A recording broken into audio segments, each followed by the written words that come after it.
champion, WBC lightweight champion of the world, Shakur Stevenson. Lightweight world champion. He is the reigning and defending WBO, Ring Magazine, and Lineal Junior welterweight champion of the world. He is the Takeover Teofimo Lopez. Naniniwala po itong si Shakur Stevenson na kayang-kaya niya di umanong durugin ang isang Manny Pacquiao kahit pa ito ay nasa kanyang prime. Pinagmamalaki po ni Stevenson na hindi niya kuno papapormahin sa kanilang magiging laban ng ating kababayan, na kung saan nga po ay makakaranas di umano ng masaklap na pagkatalo si Pacquiao sa kanyang mga kamay. Yan naman ay marami po ang mga boxing fans na gustong matalo si Stevenson sa kanya ngayong magaganap na laban sa isa sa pinakamahusay na boksingerong kampiyon sa super lightweight division. At ito na nga po ay ang bakbakang Teofimo Lopez at Shakur Stevenson para sa titulong WBO Super Lightweight World Title Belt, na kung saan nga po idedepensahan muli nitong si Lopez ang kanyang titulo sa pang-apat na pagkakataon. Pero hindi basta-basta na kampiyon at challenger lamang ang kanyang kakaharapin. Ito po'y dahil sa isa ito sa mga masasabi po nating pinakamahusay na boksingero sa lightweight division. At ito na nga po ay si Shakur Stevenson, na kilala po bilang isang defensive technical boxer at kaya rin makipagsabayan sa malalakas na boksingero kung lakas lamang ang pag-uusapan. Napatunayan na po nitong si Shakur Stevenson ang kanyang sariling lakas noong kanya pong tinalo sa nagdaan niyang laban ang knockout artist na si William Zepeda. Pinamukha lamang nitong si Stevenson na kaya niyang dumurog ng malalakas na kalaban at sabayan ito depende sa estilo nitong kakayahan sa pakikipaglaban. Magandang laban ang Lopez versus Stevenson mga idol, dahil sa parehas po kasi maangas ang dalawang boksingerong ito at may nakakabilib na kakayahan sa pakikipaglaban. Parehas matibay at parehas ding mabilis kung bumato ng kombinasyon. Parehas magulang sa ibabaw ng lona at may malawak na kaalaman sa kung papaano nga ba gumamit ng mga game plan sa kasagsagan ng laban. Kaya po ay wala talagang makapagsasabi kung sino ba talaga ang mananaig dito sa magiging laban na ito. Pero batay po sa mga boxing expert at boxing analyst ay malaki ang tsansa na durugin itong si Shakur Stevenson ang kampiyon na si Teofimo Lopez. Ito'y dahil sa kakaiba nga naman ang estilo nitong si Shakur Stevenson sa pakikipaglaban na kayang dumurog ng mga mahuhusay na kalaban. Ang dibisyon na ito mga idol ay ang masasabi po natin na money division, na kung saan po ay dito nagsisimula ang mga pagpapalago ng mga pangalan ng isang boksingero patungo sa pagiging ganap na global superstar ng boxing. Sa kasalukuyan ay mayroon tayong kaisa-isang Pinoy na pwede pong tumapak sa dibisyon na ito. At ito na nga po ay walang iba kundi ang ating kababayan na si Mark Magnifico Magsayo.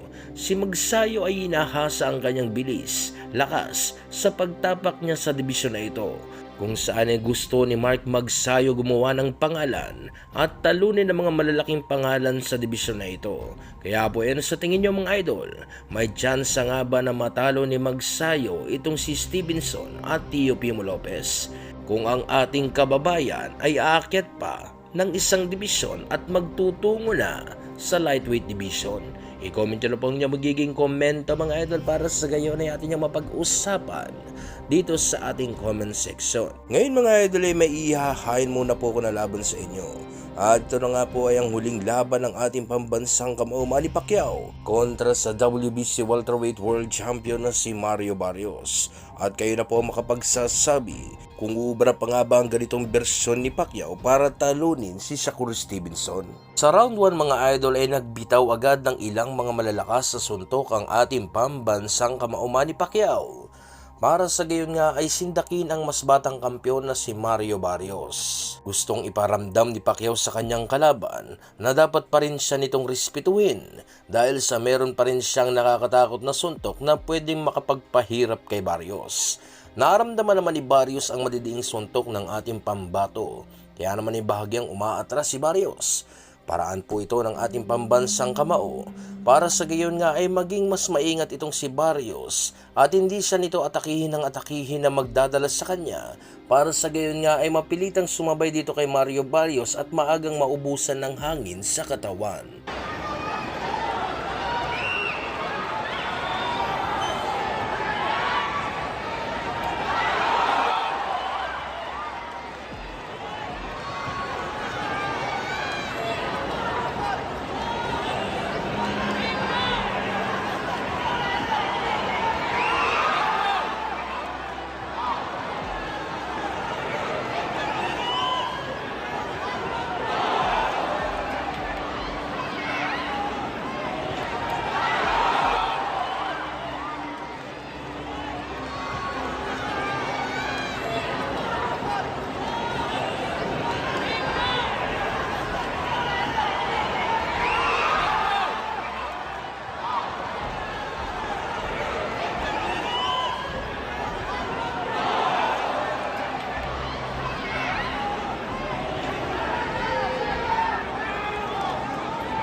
Sa sumunod na round ay gustong makabawi nitong si Barrios na kung saan ay ginagamit na po nito ang kanyang matutulis na jab para sa gayon nga po ay pahintuin ang ritmo ng galaw nitong si Pacquiao at hindi na ito makapasok pa basta-basta sa kanyang depensa. Alam ni Pacquiao ang gustong gawin nitong si Barrios na kung saan ito ang unang hakbang ni Barrios para sa gayon nga ay makapasok ang kanyang malalakas na suntok sa ating pambato. Kaya naman po ay naging paraan ni Pacquiao para sa gayon nga po ay mapanatili ang kanyang kalamangan ay mas naging agresibo pa ito na talaga namang pinupukpok ng suntok si Barrios sa tuwing ito ay nagpapakawala ng ilang matutulis na jab.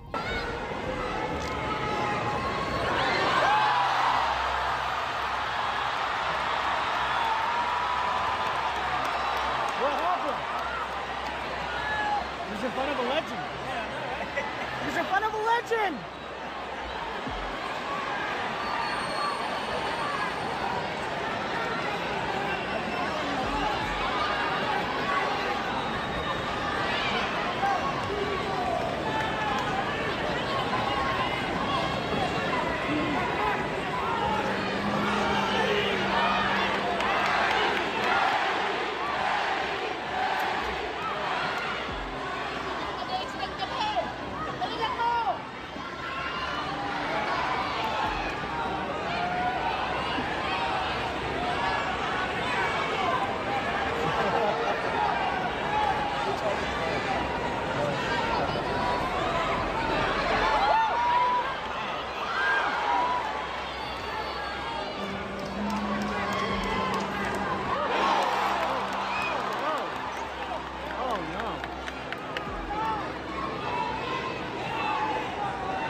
Sa round na ito ay bahagyang nagbago ang estilo nitong si Barrios na kung saan bumabato na ito ng ilang malalakas na suntok sa tuwing pumapasok na po sa kanyang depensa ang ating pambansang kamao Manny Pacquiao.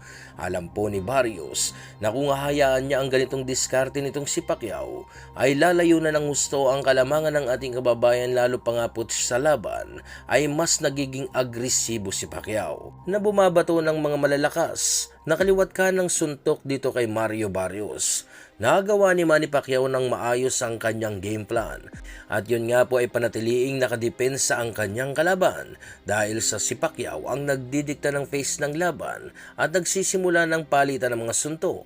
Kaya naman nagagamit ng ating kababayan ng maayos ang kanyang stamina.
Lubos na pagkagulat ang nadarama ni Mario Barrios sa laban na ito, na kung saan nga po hindi niya maintindihan sa kung saan nga ba kumukuha ng lakas ang matandang boksingerong ito na sumasabay sa mas batang kalaban. Alam ni Mario Barrios na mayroon din talagang diin ang bawat suntok ni Pacquiao at lubos na talaga nakahihiyan kung siya ay mapapabagsak sa mga suntok ng ating kababayan.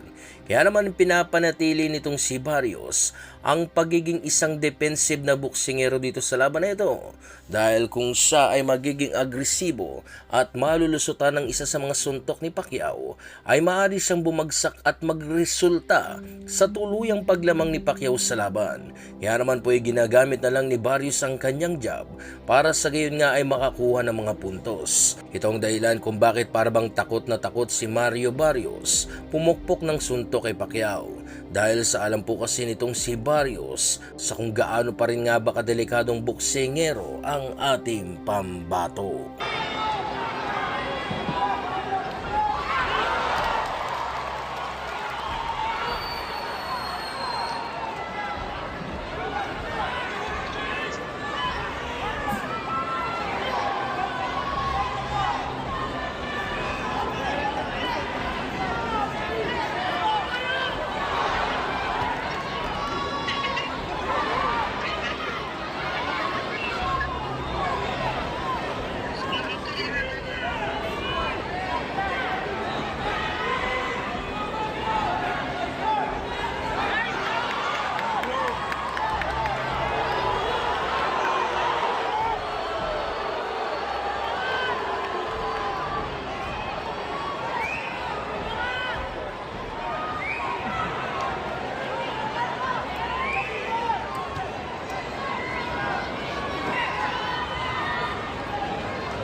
Sa pagtuloy ng laban ay gusto na pong mag-deliver ng pressure nitong si Barrios at itulak itong si Pacquiao sa corner. Kaya lamang ay dahil nga sa experience na kinalamang ni Pacquiao, naamoy na agad ng ating pambansang kamao ang balak gawin nitong si Barrios. Kaya naman nakikipagpalitan rin talaga ng kombinasyon si Pacquiao sa harapan ng mas batang kalaban na si Barrios. Lubos na pagkagulat ng husto ang nadarama ni Barrios dahil sa hindi nagawa ni Barrios idikdik si Pacquiao dito sa corner. At bagkus nga po ay solidong suntok pa ang tumatama sa mukha nitong si Barrios. Bagay na naging dahilan kung bakit nakalamang na ng husto si Manny Pacquiao.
Sa huling round mga idol, ay hindi pa rin po pumapayag si Pacquiao na makakuha ni Barrios ang round na ito, na kung saan ay nakikipagpalitan na rin talaga ng mukha itong si Pacquiao sa mas batang kalaban.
Bagamat magandang laban ang ating nasaksihan na kung saan nakita natin na maibubuga pa rin talaga sa laban ng ating kababayan, hindi naging patas ang desisyon na ito. Kahit na lumamang naman talaga sa scorecards ang ating pambato ay natulak pa rin ang desisyon sa pamamagitan ng draw.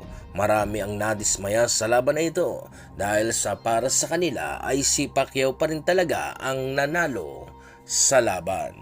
Steve Weisfeld and Tim Cheatham both score the bout 114 to 114. The decision is a majority draw.